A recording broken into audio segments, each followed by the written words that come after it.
Hello, hi, my name is Alani Farzana binti Ahmad Kifli, and I will start the presentation with briefly explain what is Asian Political Security Community, which is APSC. So, the APSC is one of the three main pillars of the Asian community alongside the economy on social culture pillars. Its core goals is to promote peace, political stability, and regional security across Southeast Asia. So, um, it encourages dialogue instead of conflict, and it supports peaceful dispute resolution, respect for sovereignty, and cooperation on issues like terrorism, cyber threats, and transnational crime. So, let's move to important in regional cooperations. So now, why is APSC important in regional cooperations? So first, it helps to build trust among Asian member states through confidence building and diplomacy. Second, it enables countries to work together on common security challenges such as tackle the terrorism or human traffic through joint effort and share their intelligence. So third, it provides a platform for engaging international partners like the United Nations, the US, and Australia for helping Asians address global threats with stronger support. So, in summary, the APSC helped to keep Southeast Asia peaceful, united, and prepared for both regional and international security challenges. So, I will pass to next presenter to explain more about the APSC. Thank you. Assalamualaikum. My name is Sharah Nurkistina, and today I will briefly explain the main factors behind the South China Sea tensions, which involve a combination of historical claims, legal disputes, economic interests, and strategic rivalries. So, first, the dispute is deeply rooted in historical claims and competing sovereignty. Several countries, including China, Vietnam, the Philippines, and others, assert ownership over islands and maritime areas in the South China Sea based on historical discovery, naming, and past occupation. China's claim is the most prominent based on the Nine Dash Line, which dates back to 1947 and covers nearly the entire sea. Vietnam refers to maps from 1830, while the Philippines claims part of the Spratly Island under the principle of terra nullius and its exclusive economic zone. Second, there's a serious legal dispute. Most ASEAN claimants use the United Nations Convention on the Law of the Sea to support their EEZ rights. However, China's nine dash line overlaps with multiple EEZs, leading to conflict.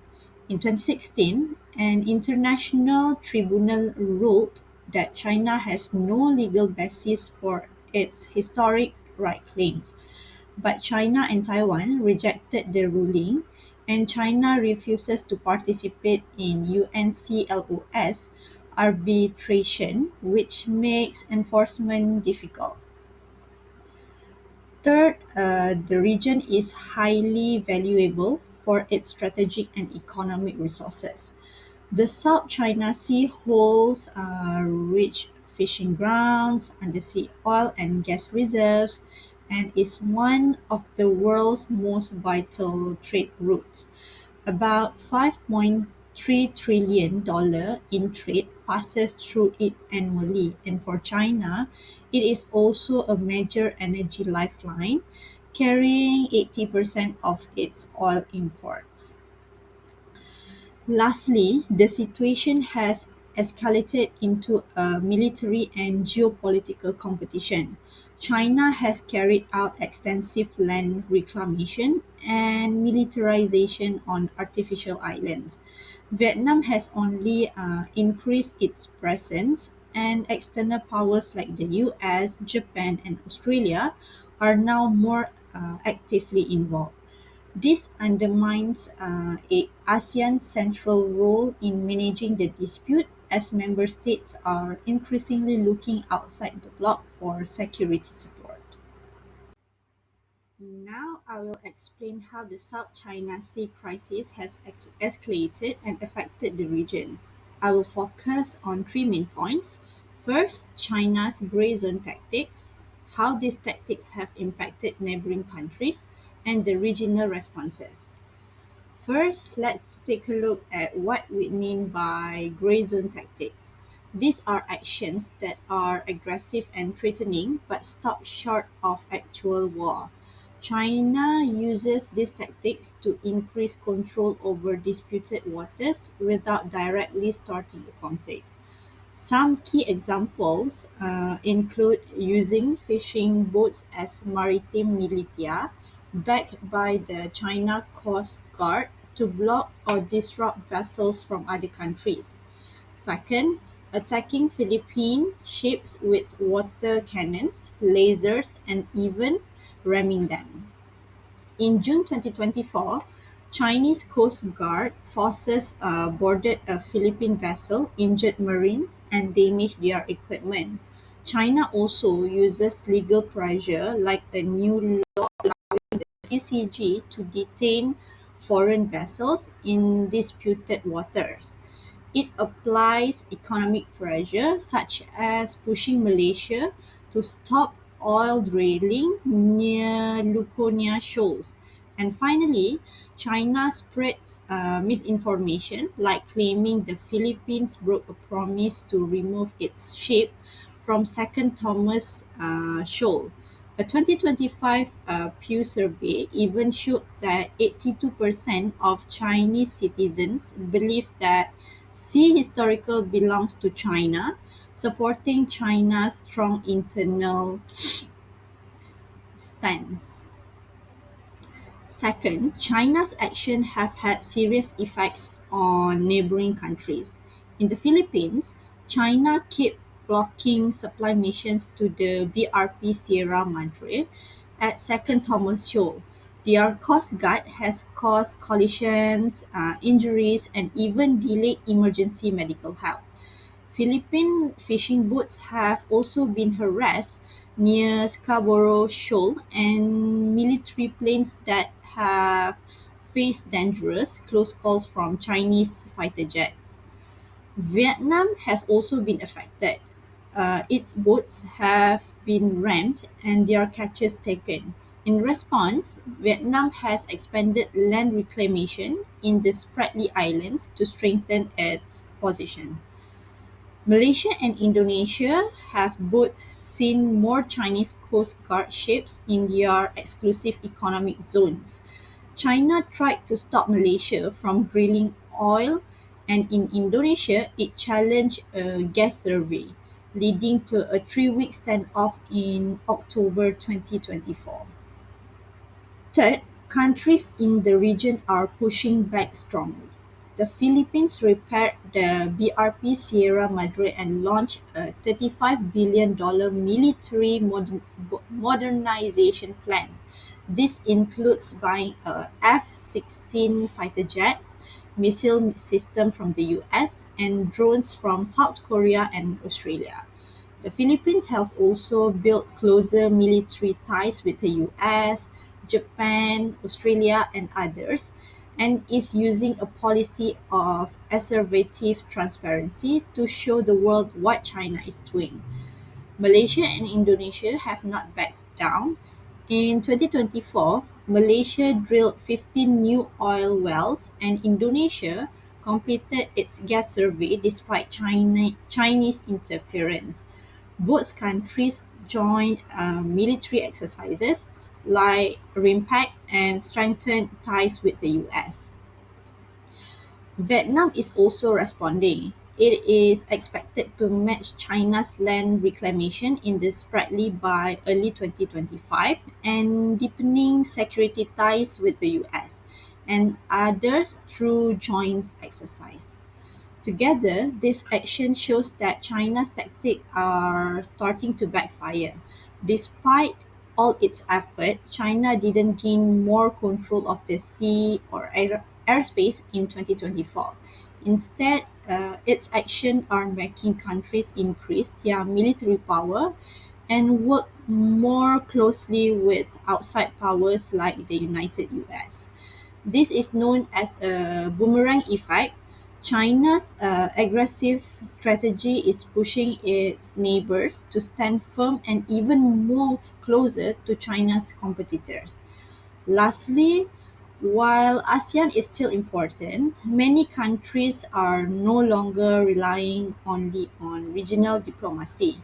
They are now taking action on their own, using stronger military forces, new partnerships, and continuing economic activities even under pressure.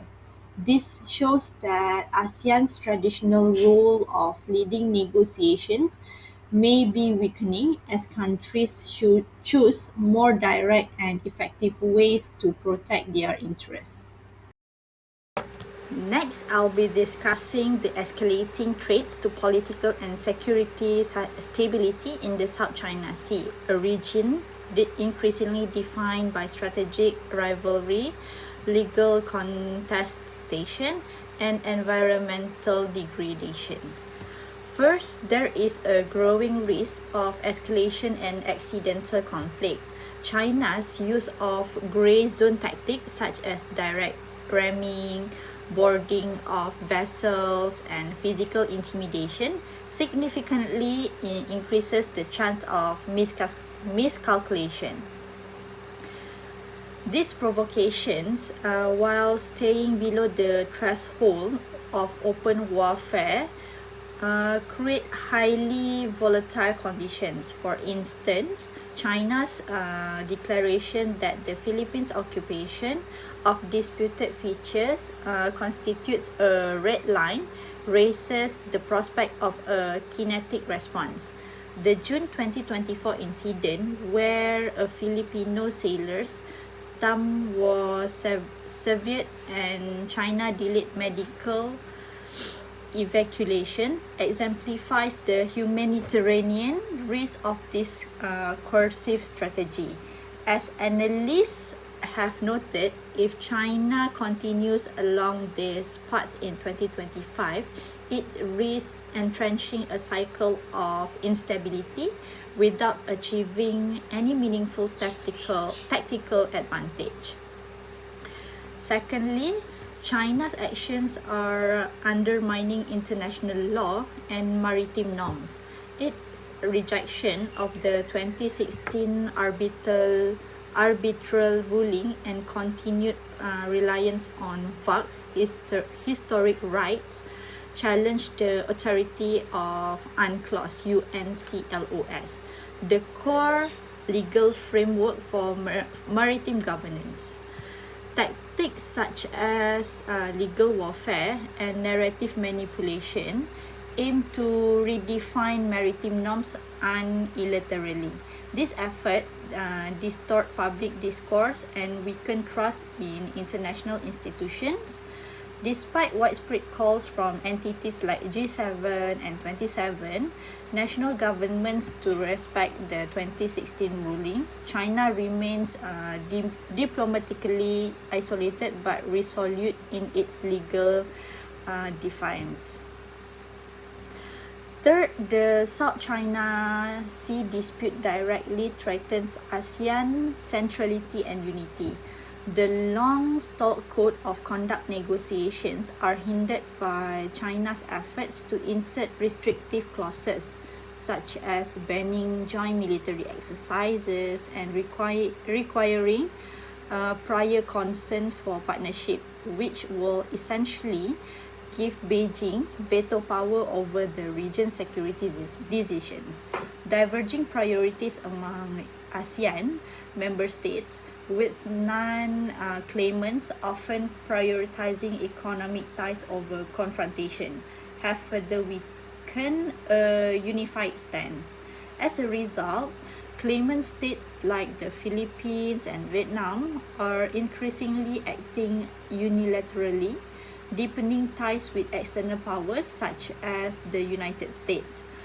While strategically pragmatic, these moves further erode ASEAN's collective relevance and the credibility of its political security community. Lastly, there are significant economic and environmental repercussions according to a 2024 ADB report. Sustained tensions in the South China Sea could reduce regional GDP by 2.8% or about $450 billion annually due to disruptions in trade flows. China's own economy is also risked given its dependency on maritime trade routes. Environmentally, China's large-scale land reclamation has degraded up to 70% of coral reefs in the Spratly Islands, according to the UN Environment Programme. These environmental impacts threaten regional biodiversity, fisheries, and food security. Importantly, China's rigidity is not just externally motivated, it is rooted in domestic political imperatives. The Chinese Communist Party frames the South China Sea as a core interest, and any concession is viewed as a threat to the party's legitimacy, particularly under Xi Jinping. This domestic pressure incentivizes Beijing to maintain a hardline approach, even if it results in strategic costs internationally. In conclusion, the South China Sea remains a flashpoint not only for regional geopolitics, but also for international law, economic stability, and environmental sustainability. Without multilateral cooperation and the reimagined ASEAN role, the region risks a prolonged period of confrontation and instability. Asian cooperative measures and joint action under APSC. Under the Asian Political Security Community APSC, ASEAN has taken several cooperative steps to promote peace, stability, and regional security, especially in response to complex issues like the South China Sea tensions. Key joint actions include ongoing negotiations with China on the Code of Conduct (COC) to ensure peaceful management and maritime disputes and prevent escalation. Joint maritime drills and naval exercise through the Asian Defense Ministers Meeting (ADMM) and ADMM Plus, enhancing military cooperation and maritime security capacity. Information and intelligence sharing to address transnational crimes, maritime incidents, and non-traditional security threats. Regular high-level dialogues such as the Asian Regional Forum (ARF) and the East Summit (EAS) that bring together ASEAN and its dialogue partners to promote open and inclusive security discussions. Confidence-building measures such as the establishment of hotlines and guidelines and unexpected encounters at sea to reduce the risk of conflict. Humanitarian assistance and disaster relief (HADR) cooperation demonstrating ASEAN's ability to respond collectively to emergencies. Relevant Asian meetings, declaration, and strategies. ASEAN used various platforms and agreements to promote peace, dialogue, and cooperation under the APSC frameworks. The key meetings is Asian Defense Ministers Meeting, which is ADMM, focus on regional defense cooperation and maritime security. ADMM Plus includes dialogue partners like USA, China, and Japan in joint military and maritime exercise. Asian Regional Forum (ARF) promotes political security dialogue among 27 countries.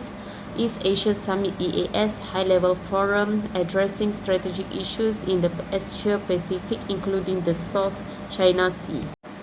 The important declarations and document Declaration on the Conduct of Parties in the South China Sea DOC 2002, a commitment by ASEAN and China to peaceful dispute resolution and self-restraint. Asian Outlook on the Indo-Pacific AOIP 2019 promotes inclusive cooperation based on openness, transparency, and international law. Treaty of Amity and Cooperation TAC, Asia's foundational treaty emphasizing peaceful relations and non-interference. Strategic frameworks. Asian Political Security Community Blueprint 2025 guides effort towards regional peace, rule of law, and conflict prevention. Work plan on maritime security under ADMM plus experts working group. Enhance capacity building and joint response to maritime challenges. Hi, my name is Aleshada and I'm gonna be discuss about the impact on regional security and political trust. First, security trust. Breakdown of alliance and partnership. Security trust is essential for the stability of shift when trust around due to spying policy shift or failure to defense commitment, alliance may weaken or collapse. This make it harder for state to respond collective to trade, increasing individuality vulnerability. Next, reduction in intelligence sharing. Trust is the key sharing sensitive intelligence. Without it, country may withhold crucial information, leading to poor trade assessment and uncoordinated responses to issues like terrorism, cyber attack, and organized crime or full-scale conflict. Next, regional security. First, escalation of armed conflict. Unresolved tension, border dispute, or power vacuum can lead to armed clashes between state or within state.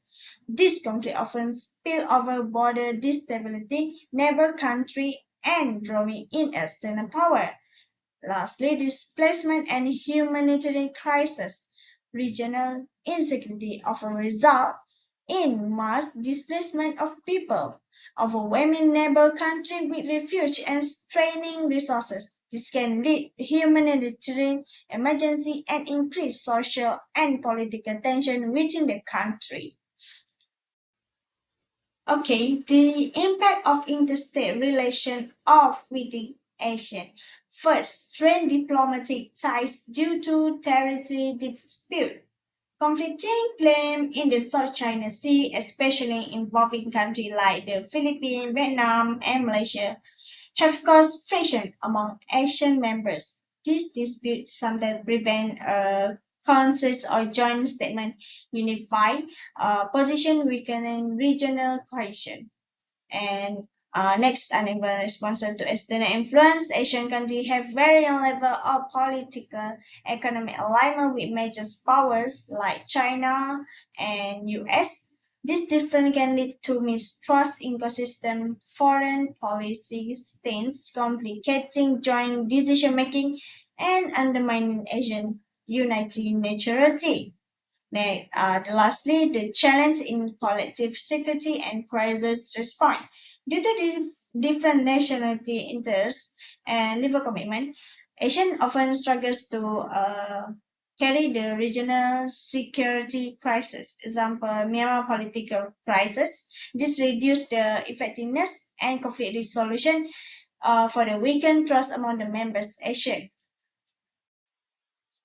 So, the impact on civilians for the migration, safety, and public trust. So, in time of conflict or regional instability, civilians often become most affected group. Forced migration with the internal displacement or cross-border refuge movement destroy lives, separate family, and creates overcrowded and under-resourced shelter for the camp. Okay, so this condition heightened exposure to poverty, disease, and exploitation, and at the same time, the lack of the safety from the violent looting or armed group creates a constant threat to life and well-being. So when the government or local authority are slow to respond or appear indifferent, public trust is eroded. This loss of trust can spark protests, civil unrest, or a turn to non-state actors for protection for the weakening nationality, unity, and long-term peace-building efforts. So, the lastly from me is the impact on economic and social consequence linked to political or security instability. So, the political instability disrupts economic system by creating uncertainty that discourages investment, reduce business confidence, and hampers trade and industry. As the government priorities shift erratically or public funds are misused, critical sectors like education, healthcare, and infrastructure suffer. This leads to job losses, inflation, and a rise in poverty. And socially, the effects are just as severe become unreliable, inequality widen, and trust in leadership erode. This condition often spark protests, fuel resentment, and increase division among social groups, weakening the overall fabric of society and making long-term recovery more difficult for the security instability. When security is unstable due to conflict, terrorism, or widespread violent economic activity is severely disrupted.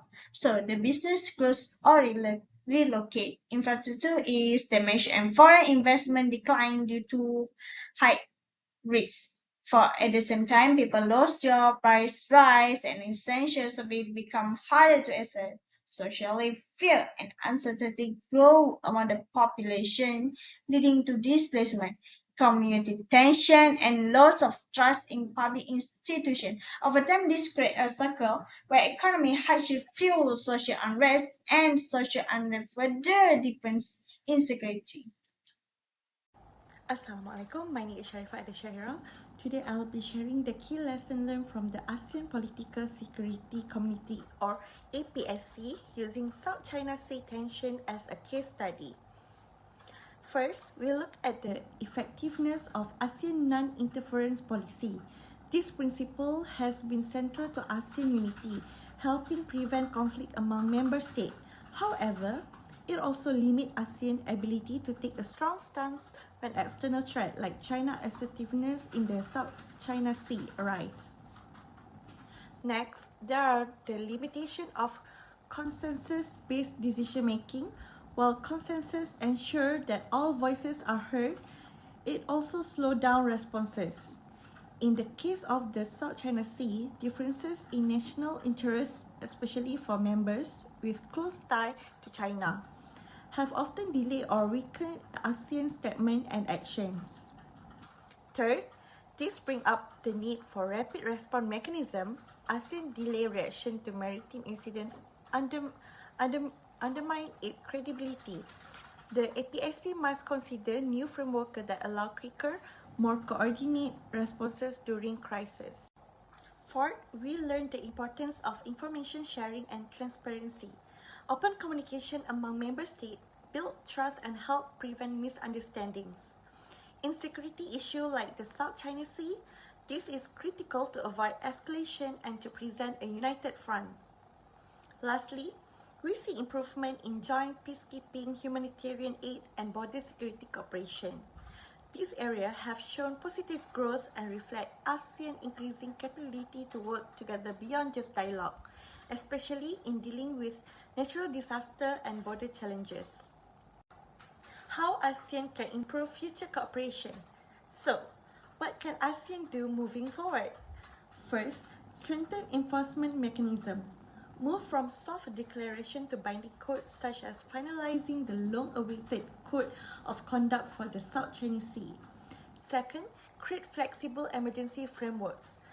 These are protocols that allow rapid response even if full consensus is not yet reached. Third, build trust through regular joint exercise. Expand naval and humanitarian drills among member states to strengthen interoperability. Fourth, enhance ASEAN centrality. reinforce ASEAN role as a neutral platform in the region, especially in balancing ties with global power like China and the US. So, to conclude, the South China Sea tension have revealed both the strength and the shortcoming of the ASEAN Political Security Committee.